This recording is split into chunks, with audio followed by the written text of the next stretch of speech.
नमस्ते सभी को, स्वागत है आप सभी का इस चैनल में दी अनटोल्ड ट्रूथ। आज हम जानने वाले हैं भगवान, आस्था या अंधविश्वास। भगवान एक ऐसी शक्ति है जो पूरे ब्रह्मांड को संचालित कर रही है, लेकिन भगवान की मानव जीवन में क्या उपयोगिता है, आज तक यह एक पहेली बना हुआ है। ज्यादातर लोग भगवान को अपनी मनोकामना पूर्ति का साधन मानते हैं। विभिन्न संप्रदायों में भगवान को अलग अलग नामों से जाना जाता है। यहां तक कि भगवानों की बनाई हुई मूर्तियां भी क्षेत्रीय पहचान के आधार पर स्थापित की जाती है, लेकिन समय के साथ भगवान से जुड़ा हुआ अंधविश्वास भी बढ़ता जा रहा है, जिससे आज पूरा मानव समाज ग्रसित है। हालांकि भगवान से जुड़ी हुई अनगिनत कहानियां हैं जिनके माध्यम से भगवान को समझने में सहायता मिलती है, फिर भी आज लोग भगवान के अस्तित्व पर सवाल खड़ा करते हैं। दोस्तों, कभी आपने सोचा कि भगवान होते हुए भी हमारी जिंदगी दुखों में क्यों बीत जाती है?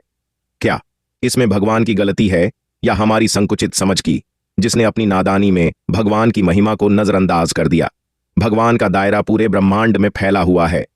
यह कहना गलत नहीं होगा कि कण कण में भगवान समाये हुए हैं, लेकिन इतनी सी बात समझने के लिए पूरे वेदों का स्वयं संयुक्त अध्ययन आवश्यक है, अन्यथा आपका जीवन दुखों से बाहर नहीं आ सकता है।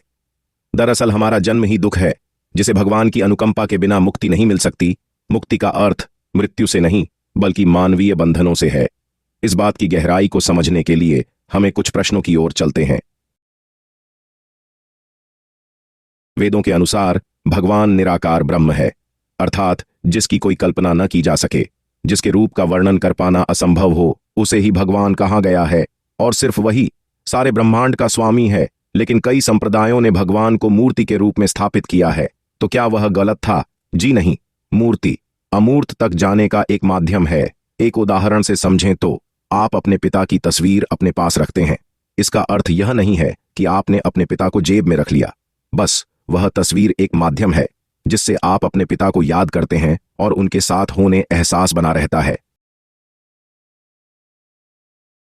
जन्म और मृत्यु भौतिक शरीर से जुड़े हैं, लेकिन भगवान तो निराकार है, तो उनके जन्म का सवाल ही पैदा नहीं होता। हाँ, लेकिन अवतारों की बात की जाए तो उनका जन्म और मरण दोनों संभव है, जैसे श्री राम, श्री कृष्ण इत्यादि। दुनिया की सबसे बड़ी शक्ति है मुक्ति, अर्थात यदि कोई भी मनुष्य अपने स्वार्थों को त्याग कर निष्काम कर्मयोगी की तरह भगवान की उपासना करता है तो निश्चित ही वह शक्तिशाली हो जाएगा। लेकिन यह प्रश्न मनोकामना से प्रेरित लगता है, इसलिए आपको स्पष्ट रूप से समझना होगा कि भगवान ऐसी कोई शक्ति नहीं देते जिसके माध्यम से आप जादूगर बन सकें। तो फिर इतने बड़े बड़े मंचों से लोग चमत्कारों के दावे क्यों करते हैं? दोस्तों, ये दुनिया स्वार्थों से भरी हुई है, जहां हर किसी के अपने भौतिकवादी उद्देश्य हैं, और उन्हीं की पूर्ति हेतु कई लोग भगवान का इस्तेमाल वर्षों से करते चले आ रहे हैं, जिससे अंधविश्वास को बढ़ावा मिलता है। भगवान की प्रार्थना के लिए शास्त्रों में कई तरह की विधियां बताई गई हैं, जिनमें पूजा पाठ से लेकर यज्ञ तक सम्मिलित हैं, लेकिन सभी का उद्देश्य सिर्फ और सिर्फ मुक्ति से है। अर्थात प्रार्थना का एक ही लक्ष्य होना चाहिए कि हे भगवान, मुझे इस माया रूपी संसार को समझने के लिए बोध प्रदान करना। यहां बोध का अर्थ यह समझ लेना है कि यह संसार माया है। हालांकि यह बात जितनी छोटी है, इसे समझना उतना ही मुश्किल है। हालांकि वेदों के गहन अध्ययन से आप इस बात की गहराई तक पहुंच सकते हैं। ज्यादातर पुराणों और कथाओं में भगवान की श्रेष्ठता का वर्णन बहुआयामी ढंग से किया गया है, जिसे सामान्य व्यक्ति अपने तल पर ही समझ पाते हैं। किसी भी मनुष्य के जीवन में भगवान का उपयोग तभी होता है जब वह दुख में हो। इस दुनिया में बनाई गई सभी चीजें मानव निर्मित हैं। यदि आप इन तुच्छ भौतिक वस्तुओं के लिए भगवान का दरवाजा खटखटाना चाहते हैं तो यह आपकी सबसे बड़ी मूर्खता सिद्ध होगी। भगवान ऐसी कोई भी वस्तु प्रदान नहीं करते जो मिथ्या हो, अर्थात जिसका मिटना संभव है, और प्रकृति में मौजूद हर विषय वस्तु एक न एक दिन समाप्त हो जाती है। तो भला उनका नाता सत्य से कैसे हो सकता है?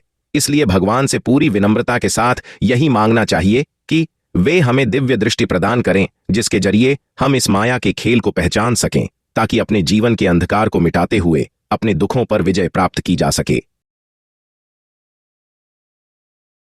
जैसा कि उपरोक्त कथन में यह स्पष्ट रूप से बताया गया है कि भगवान इस ब्रह्मांड के कण कण में वास करते हैं, इसलिए स्वाभाविक है कि वे आपके अंदर मौजूद होंगे। इसलिए भगवान से बात करने के लिए आपको स्वयं तक पहुंचना होगा, जिसके लिए आपको अपने सारे अहंकार मिटाने होंगे। अहंकार ही जीवन का अंधकार है, जिसका सीधा संबंध आपके दुखों से है। हालांकि भगवानों से मुलाकात करने के लिए बहुत से पवित्र स्थान बताए गए हैं, लेकिन यदि आप मनोकामना का भाव लेकर उनसे मिलने जाएंगे तो वह आपको कभी नहीं मिलेंगे। भगवान सिर्फ निष्काम कर्म योगी से ही मिलते हैं, अर्थात वह व्यक्ति जिसने अपने जीवन के यथार्थ को देख लिया हो और यह समझ चुका हो कि मृत्यु ही अंतिम सत्य है जिसे टाला नहीं जा सकता।